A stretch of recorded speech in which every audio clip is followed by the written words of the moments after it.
If you have been told your iron is low, been handed iron tablets, maybe some dietary advice, and sent on your way, you are not alone. This happens to millions of Indian women every single year. But here is a question that almost never gets asked. Why are you losing so much blood every month? Because for a very significant number of women, the answer is uterine fibroid. Extraordinarily common, almost never life-threatening, highly treatable, and almost completely invisible. Because for years we have been treating the anemia without ever looking for its source.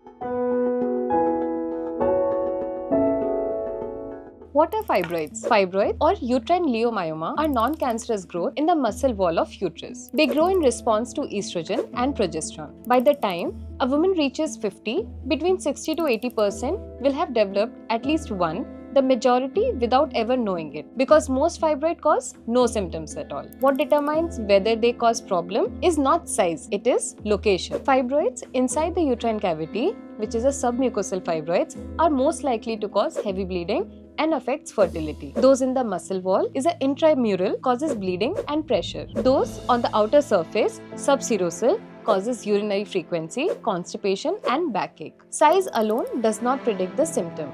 Location does. Your body almost always communicate clearly. The signal is a significant change in your menstrual pattern. Periods heavier than before, lasting beyond 7 days, requiring a pad change every 1 to 2 hours at peak flow, passing large clots. Beyond bleeding, a persistent pelvic heaviness throughout the month, increased urinary frequency, difficulty in passing stools, a visibly large abdomen without weight gain, and a cumulative fatigue from chronic blood loss. Cumulative fatigue from chronic blood loss, which in India is almost always attributed to stress, poor diet rather than investigated. Any persistent change in your bleeding pattern over 2 or 3 cycles is a clear reason to see a gynecologist. What happens when fibroids go unmanaged?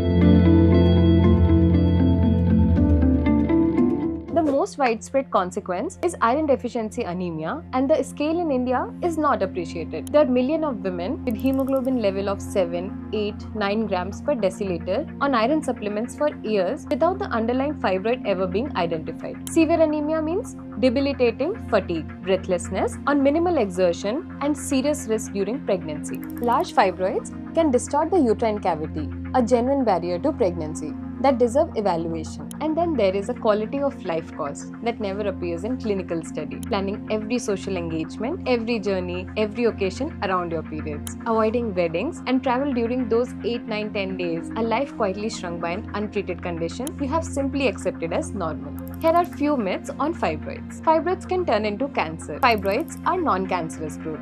The overwhelming majority have no risk of turning cancerous. There is a very rare uterine cancer called leiomyosarcoma that can occasionally be difficult to distinguish from a fibroid on imaging. But it is a separate distinct condition, not a fibroid, that became cancerous. The takeaway is the opposite of avoidance. Get evaluated so a specialist can confirm what is almost certainly true, a benign fibroid, completely manageable. You have had your children, just remove your uterus. Absolutely not. And this is possibly the most important myth to address, because in India, a woman's medical decisions are frequently made by a committee. Husbands, mother-in-law, sister-in-law, all offering opinions, often well-meaning, sometimes reductive. Hysterectomy is one option among several.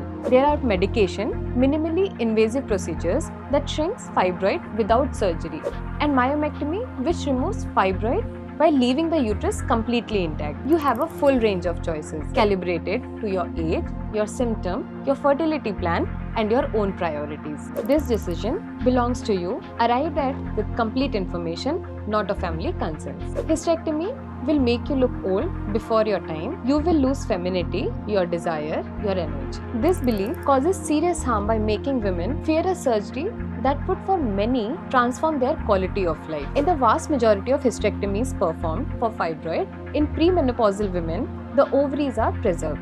They continue producing estrogen and progesterone, and the hormonal cycle continues exactly as before. No menopause caused due to surgery, no hot flushes, sexual drive and energy unaffected. What changes is that menstruation stops permanently. For a woman who has spent years managing floods of bleeding and crippling fatigue, that is not experienced as a loss. It is experienced as freedom.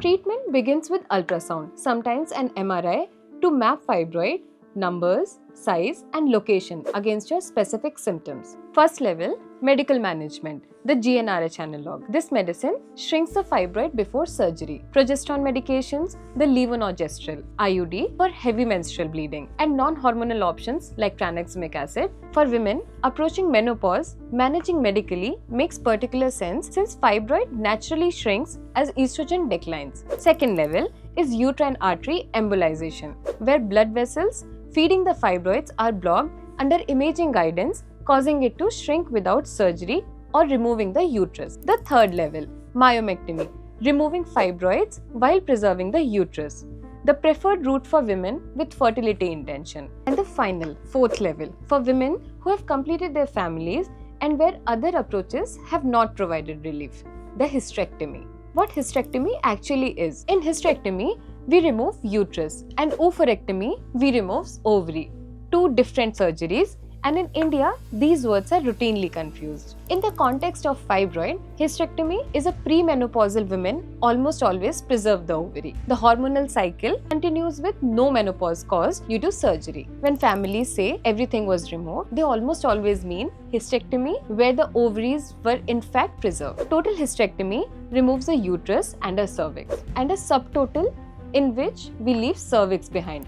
The surgical approach, whether abdominal, laparoscopy or vaginal, significantly affects the recovery. Laparoscopic or vaginal means going home within 24 to 48 hours, and the choice is determined by fibroid size, anatomy and surgical expertise. When does a gynecologist actually recommend hysterectomy? When several elements come together. A woman who have completed her family with significant life-impairing symptoms that have not responded to medical management or less invasive surgeries. Multiple or very large fibroid, where myomectomy would be technically complex, or fibroid that have recurred after a previous myomectomy.